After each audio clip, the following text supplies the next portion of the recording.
Alright, I'm going to record. Okay. I didn't record yesterday. So, apart from the fact that you're going to deny anything that Dr. Robert Malone says, because he's just someone who says something, the same as that video with that Klaus Schwab's top advisor says, because he's just saying something. I'm not denying it. I'm just saying, those folks are not Australian government folks, so it's not up to me to explain it. They're world influencers. Sure, lots of people on Instagram say that too. Now, when you say, well, obviously they don't have degrees. Now, when you say that say that the government site has the science, now, would you agree that science is not a fact, but it's actually a process? Sure. Because it needs to be argued out first, doesn't it? Sure. Right, now, considering the fact that Pfizer has only just started to release their documents with their side of the facts being released. Some of them, yeah. Obviously, there's like a been a lot shitload of of them. information come out before anything. Where would the government get their scientific facts from to be able to post them on the sites? Yeah, well, I guess what you're saying there, Ross, is any science that the government quoted, you wouldn't consider to settle the matter. You're saying... I'd like to see the open debate. Yeah. Because if someone like Dr. Robert Malone came up, and I'd even pay money to see him debate with the CHOs of this country, state or federal. Sure. Okay. Well, like I said, to the extent that the federal government's made decisions, we have published the advice on which we've done it. So advice. Like you haven't. Are you saying advice or scientific facts? Well, all of those things. So the advice has come from scientists, it's come from medical experts, it's come from economic experts. I mean, all of those things need to be balanced, taken into account, right?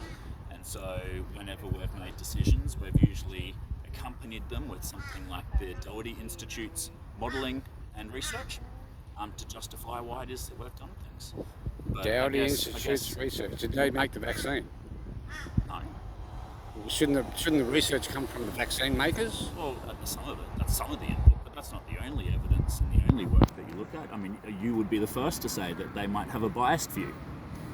Yeah. I'm right. against anyone who has a biased view. Yeah. I mean, maybe some people might say my view is biased, but my opinion will change with new information. And so the job of politicians, of course, is to work in ways that balances all of the evidence that there is out there, all of the views that there is out there. And so what I'm saying is when the federal government's done things and we've taken to positions to things like the National Cabinet to try to get the states to agree to them, we've accompanied it with things like the Doherty Institute modelling to back up what it is that we're doing. And that's not just information from a particular vaccine provider.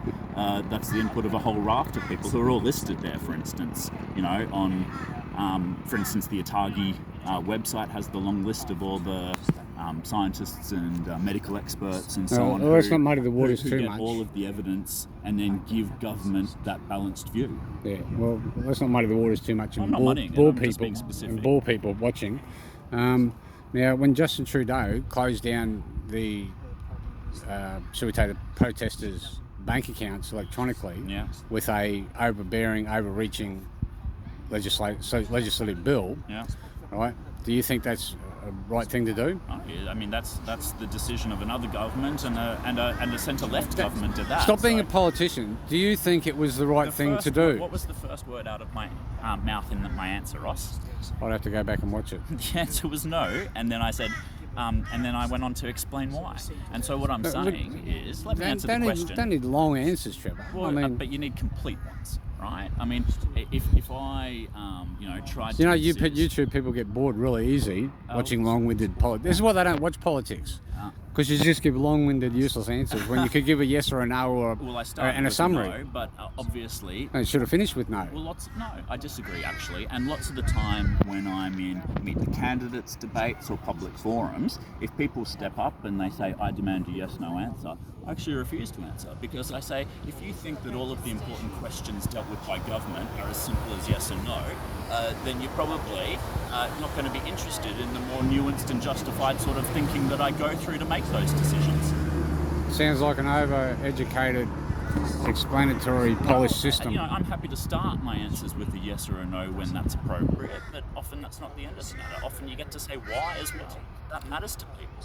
Apart from all It these, depends if you want to persuade people or not. I mean, if you're just there stamping your feet and saying it's your way or the highway, then yes or no is probably the right approach. But that's not the approach to politics I take. now apart from the thousands or hundreds of thousands of people that went to Canberra, which I don't know if you've seen the videos yet. You showed me one. Yeah, well, there was quite a lot of people.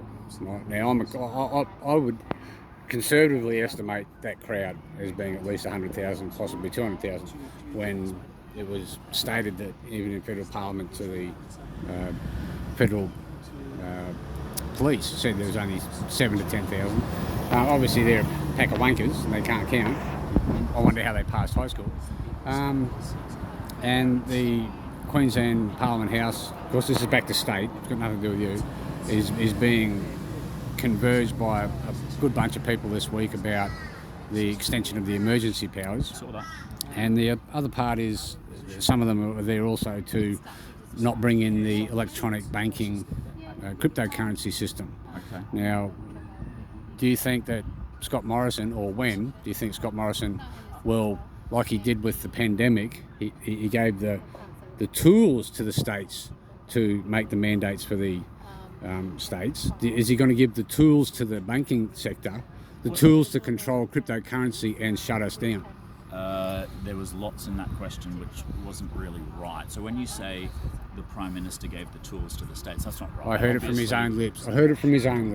It might take me quite a while to dig that up because it was quite a while ago. Well, I don't need to quote any individual politician. I can tell you right now, the states have had these powers since the Federation began in 1901. So nobody recently gave the states anything they hadn't already had for 121 years. Well, Scott Morrison could stop this pandemic simply by saying, federally, the emergency pandemic is over. Wrong.